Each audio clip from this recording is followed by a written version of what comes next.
I was 73 when Helen died, and 79 when I finally said out loud, to another person, what I'd been carrying inside me for most of my life. 6 years. 6 years between the loss and the opening. I'm 82 now. And what happened in those years between the closing and the opening? The slow, private work of letting the held things go. That's what I want to talk about today. 4 truths. Things I'd known in the abstract for decades and had never actually lived. Things that were waiting inside me the way a joint waits to be fitted, already shaped for each other, just not yet brought together. The first truth is this: you can hold a thing for 50 years and still put it down. I want to say that again, because I didn't believe it for most of my life. I thought that things you'd been carrying long enough became permanent, became part of the structure of who you were. I thought the weight was the man, what I'd been carrying specifically, and I want to be honest about this rather than speak around it, was a belief about myself that had been put in me when I was very young and that I'd never quite dislodged. My father died when I was 23. I've talked about that before in other conversations. What I haven't talked about as much is the year before he died. The year I was 22.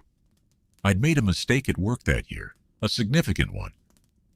I was working with a crew, young and fast, and not as careful as I should have been, and I made a decision on a job that cost the client money and cost my employer trust. It wasn't catastrophic, nobody was hurt, but it was serious. And my father, who was a quiet man but not a forgiving one in the easy way, heard about it. He didn't yell. He wasn't the kind of man who yelled. He just said, "I expected more from you," in the particular tone he had for things that disappointed him, flat, final. And then the subject was closed and was never opened again. He died 14 months later. Heart attack. We never spoke about it again, and I went into the rest of my life with those words sitting somewhere in my chest. I expected more from you. I became, over the next 50 years, a man who worked very hard partly because work was good, and I loved it, and it fed my family. All of those things were true. But partly because I was still trying to earn my way past that tone, the flat, final tone of a man who expected more and said so one.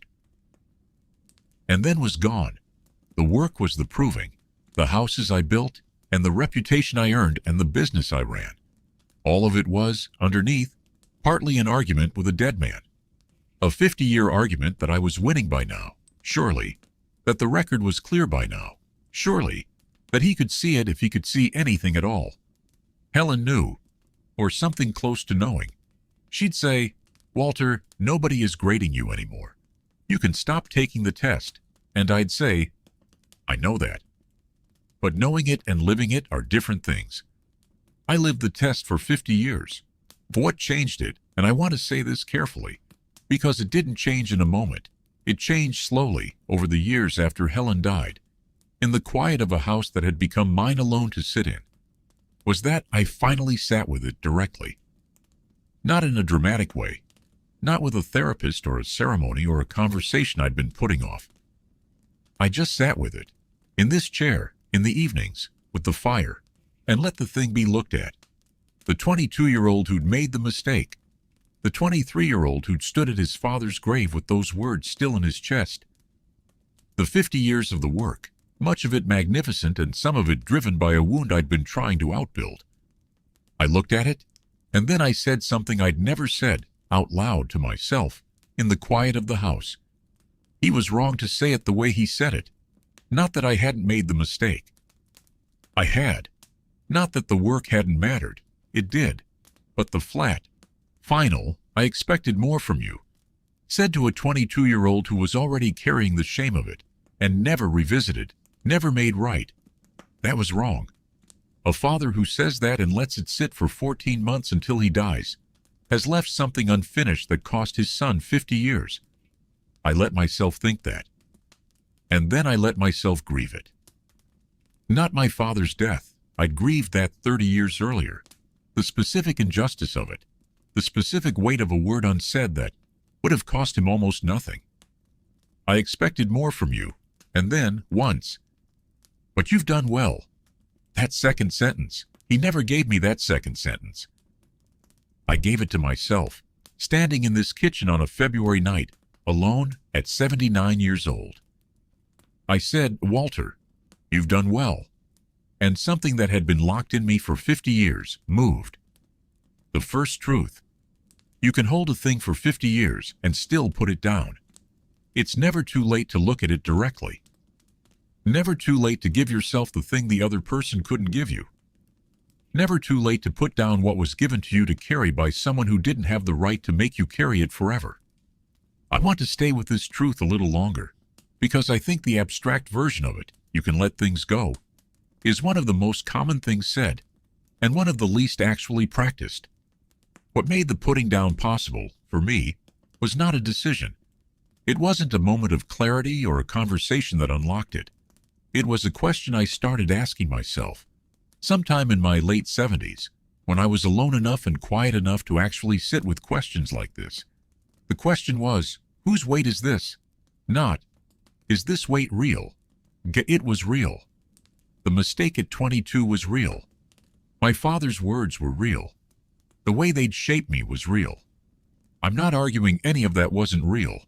The question was, whose weight is this? Does this weight belong to me permanently as part of who I am? Or was it handed to me by someone who couldn't take it back, and I've been carrying it ever since as if it were mine by right? When I asked it that way, the answer was clearer.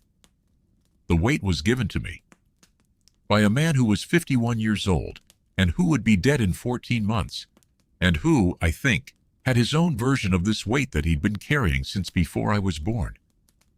The flat final, "I expected more from you." I don't think he invented that. I think it was said to him by someone, somewhere, in some form. And he passed it on, not out of cruelty, out of being the person he was, shaped by the things that had shaped him.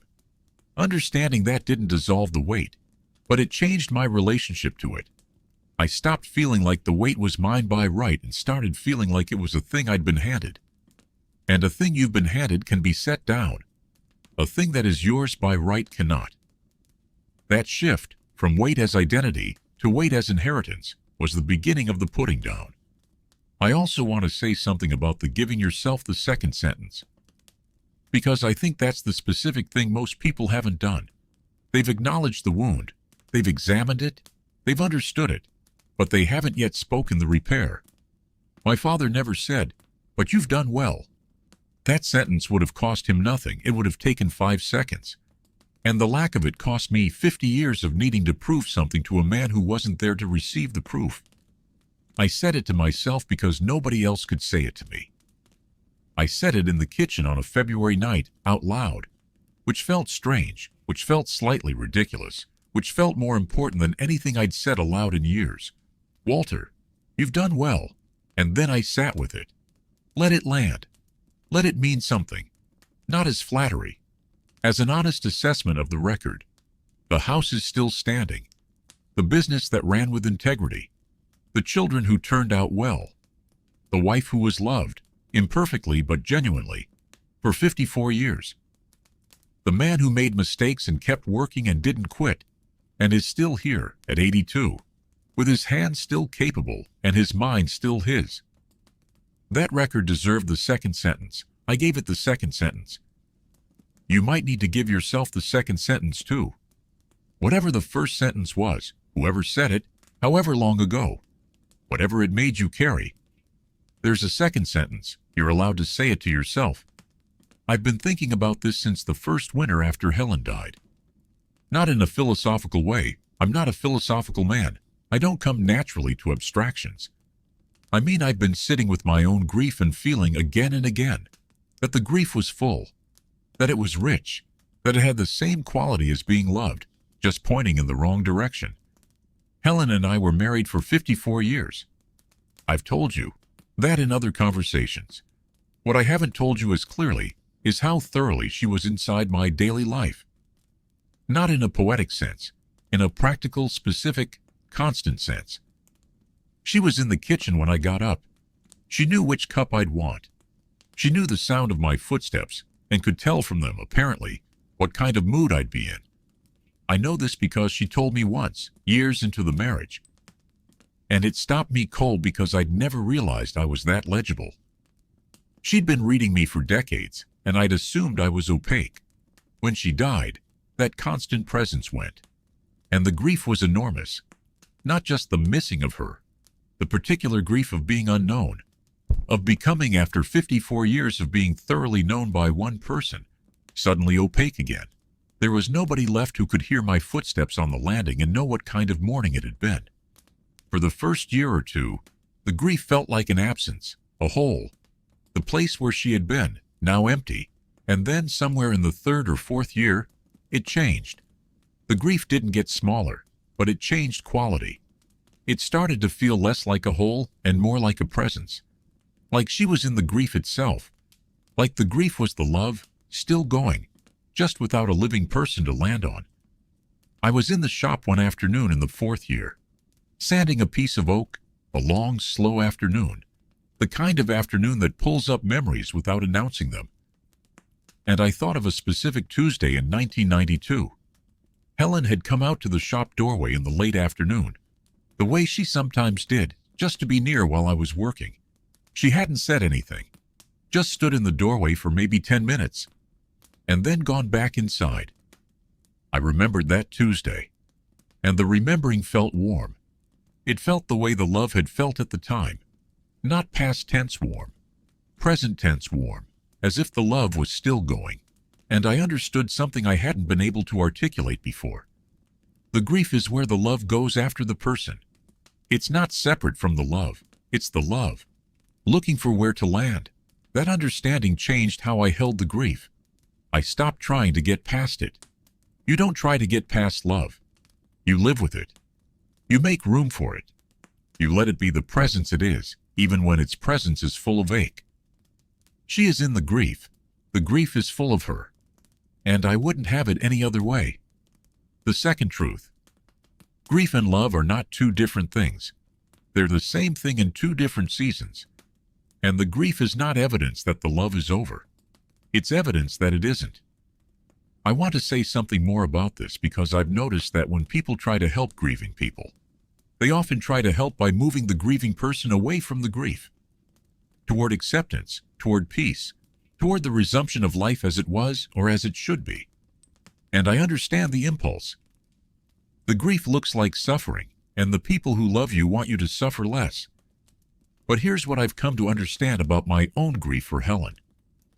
The grief is not suffering in the ordinary sense. Or not only that, the grief is also a form of intimacy, a way of still being with her, of being in a relationship with her, continued in a different form. When I think about her, which is every day, still 7 years in, I'm not doing something separate from being in love with her. I'm being in love with her. The love didn't stop when she stopped. The love is still going. I'm still in it. The grief is just what it feels like from the outside of the loss. From the side where she isn't, looking toward the side where she was. There's a specific thing that helped me see this clearly, about 4 years after she died. I was driving back from Portland on a Sunday afternoon, and a song came on the radio that Helen and I had danced to once, early in our marriage. I don't even remember which song, which is strange because the feeling of it is so specific. I felt it in my chest, that sudden physical wave of missing her, and I noticed, as I felt it, that it felt exactly like the feeling of loving her. The same location in the body, the same quality of warmth turned acute, the same face in my mind. The grief and the love felt identical, because they were the same thing. I pulled over for a minute. Not crying exactly, just sitting with it, feeling the love in the grief and the grief in the love, and thinking she would have laughed at the song. She'd have put her head on my shoulder and then stepped on my feet, the way she always did because she couldn't quite follow the slower rhythms. She'd have said, "Walter, I'm making it worse, aren't I?" And she would have been making it worse. And I'd have said no, and she'd have known I was lying and not minded. That memory, the dancing, the stepping, the small familiar lie, came to me in the wave of grief like a gift. Like the grief was delivering her to me. Like the missing of her was, simultaneously, the having of her. That's the second truth, and it changed how I moved through the grief. Instead of trying to get through it, I started staying in it when it came. Not wallowing, staying. Letting the wave move through and feeling what it carried. Because what it carried was her. The third truth is this. The things I was most ashamed of were the things that connected me most to other people once I let them out. I've been a private man. Private in the specific way of men raised the way I was raised. The interior was the interior, and you kept it there. And the exterior was the thing you put forward, and the exterior was competent and reliable, and didn't make a fuss. I lived in the exterior for most of my public life. The interior was mine alone. What the interior contained specifically, the things I was most ashamed of, were these. The years in the 1980s when I was working too much and present at home in body only. The specific Christmas Eve of 1983 when I came home after midnight, and Helen had wrapped all the presents alone and the children were already asleep. The summer of 1981 when I missed David's baseball game for a reason I've long since forgotten. The way I was for most of David's adolescence, more comfortable with a hammer in my hand than with a boy who needed something from me, that I didn't know how to give. These things I held for decades. They were the interior I kept most carefully private.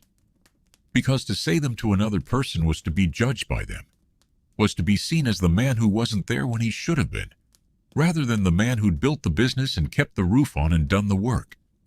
The first time I said one of them out loud, really said it to someone who could hear it, was to David. In his car, in a parking lot in Portland, probably 2019 or 2020. We'd had dinner and were sitting in the car before he drove me to the train station, and I said, "David, the summer of 1981, the baseball game I missed, I think about that." He was quiet for a moment, and then he said, "I know, Pop.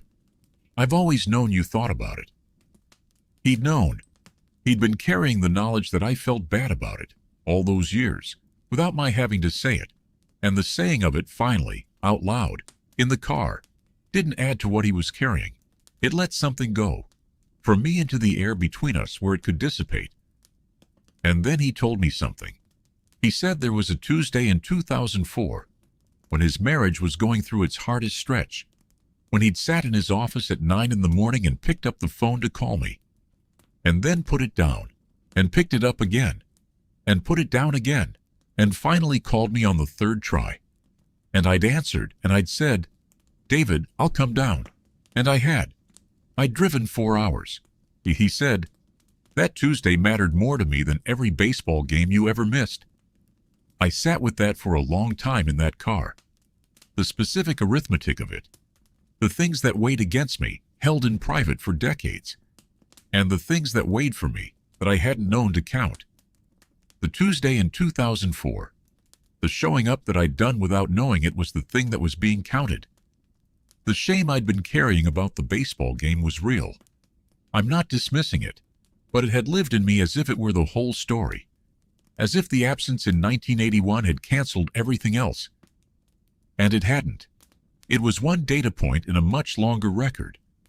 And the record, when David and I finally looked at it together, was more complicated and more forgiving than the shame had led me to believe. The third truth. The things I was most ashamed of, once I let them out, turned out to connect me to the people I'd been afraid to show them to. The shame was the wall. The saying it was the door. And on the other side of the door was not judgment. It was something closer to being known. I'm not done finding this. I'm still finding it at 82. Still finding the things I've been holding that don't have to be held. Still finding, in the saying of them, that the wall comes down, and something warmer comes in. I want to be specific about what changed in the relationship with David after that conversation in the car. Because I think the change is part of what makes the truth true. It wasn't just a feeling of relief. Something actually shifted between us. Before that conversation, David and I had a good relationship, a real one. He called on Sundays. He came up when he could. We talked about his life and my life and the things that mattered to both of us. But there was a particular quality to the relationship that I can only describe now, looking back, as the full Walter wasn't there. The version of me that David had access to was the capable version. The father who showed up. The man who drove 4 hours when needed. The carpenter, the provider. the person who could be counted on. That version was real. That version was me. But it wasn't all of me.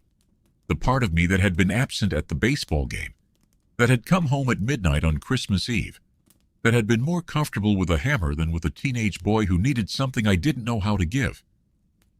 That part David knew in outline, but not in the full weight of it. He knew the fact of it, but not that I thought about it. Not that it had been living in me for 40 years. Not that it was part of the interior that I kept so carefully. After the car conversation, something relaxed between us. In the subsequent Sunday calls, something was different. He started telling me things he hadn't told me before. Not big revelations, smaller things. The doubts he had about decisions he was making. The fears about his children he'd been carrying alone. Things he'd apparently been holding back, not because he didn't trust me, but because the nature of our relationship had been one where you showed the good father the capable son version of yourself. And he'd learned that from me. When I stopped showing him only the capable father version, he stopped showing me only the capable son version. And what came through in the gap, what started flowing in both directions, was something more honest and more warm, and more like what I'd wanted from us all along. The shame was keeping us at arm's length, not just me from him from me. The wall was between both of us.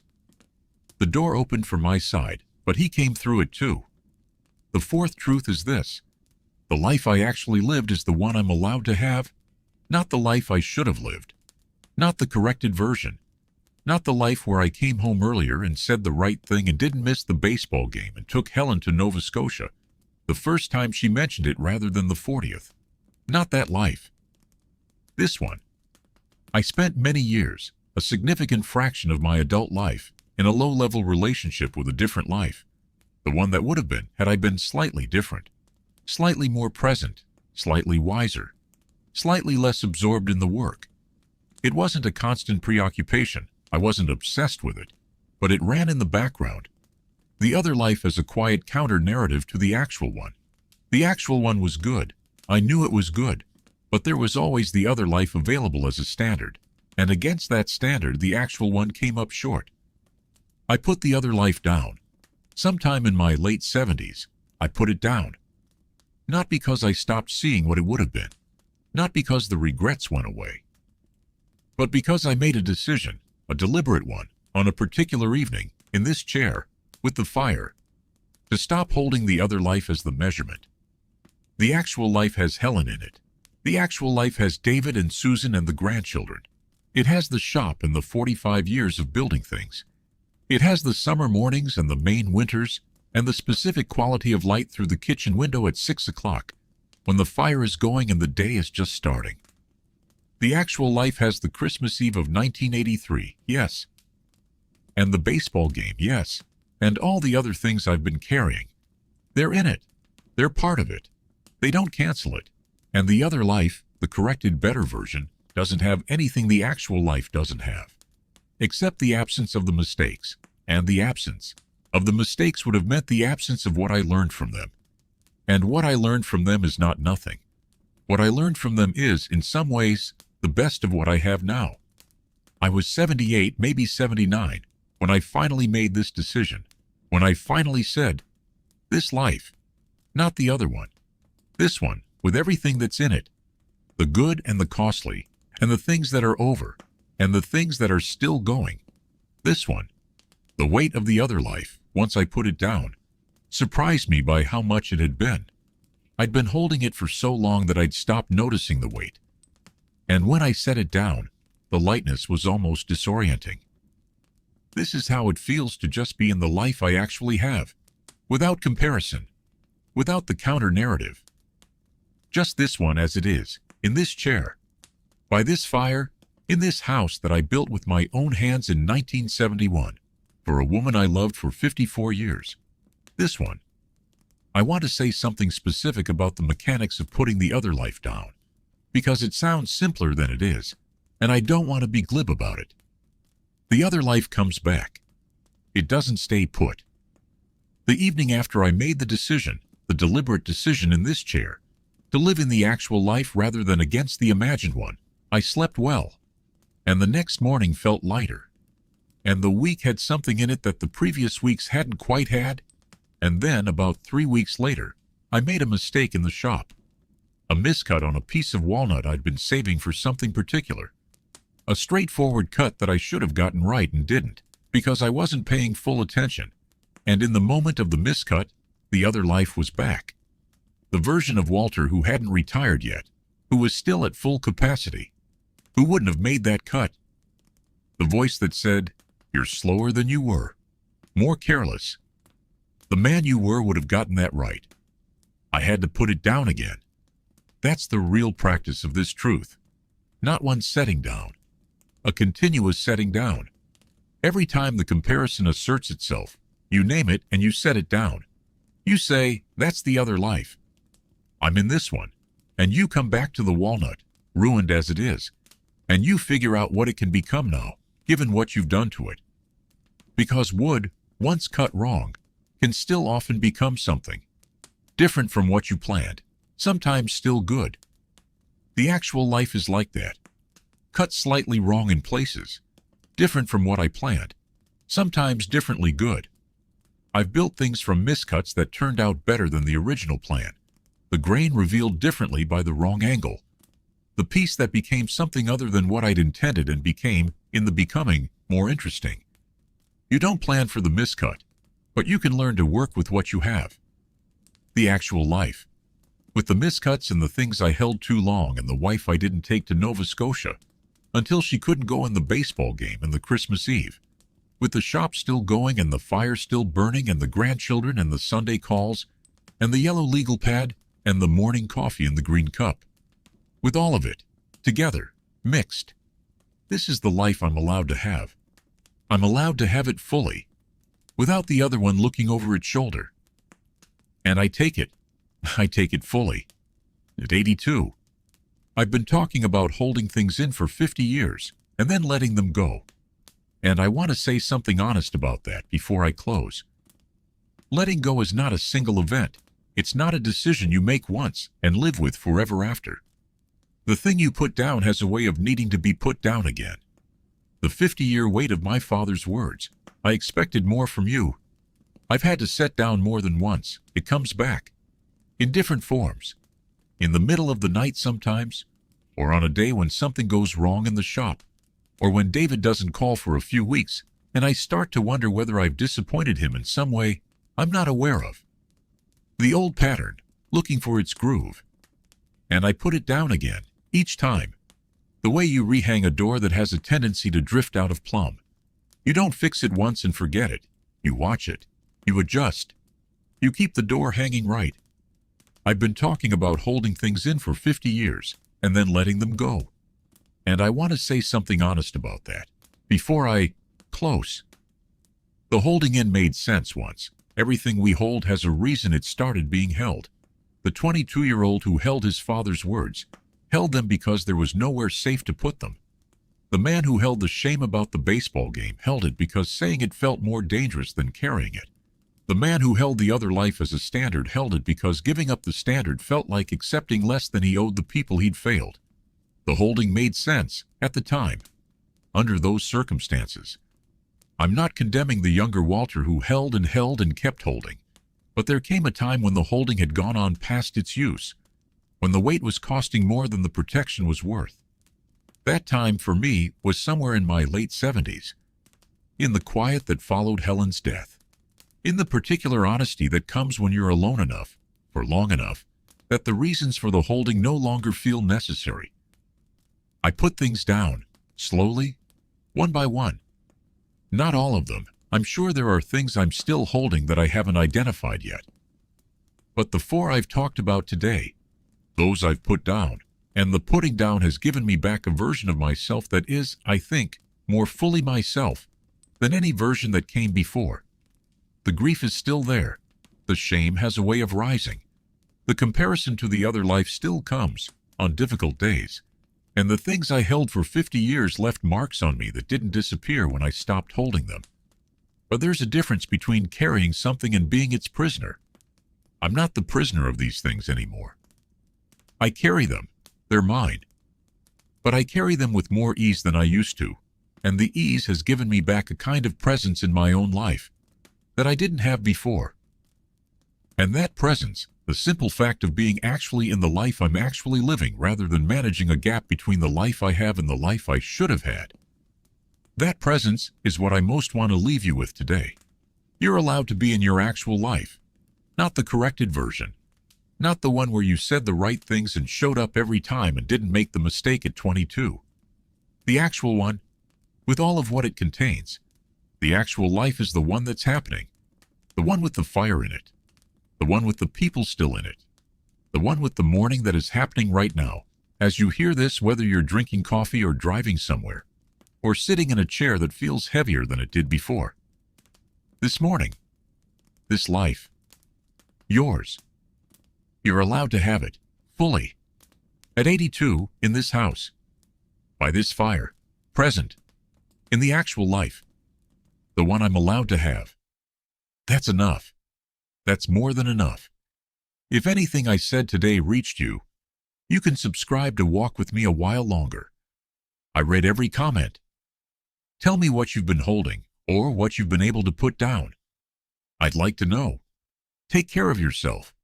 Give yourself the second sentence. Live in the actual life. The fire's still going. I'll see you next time.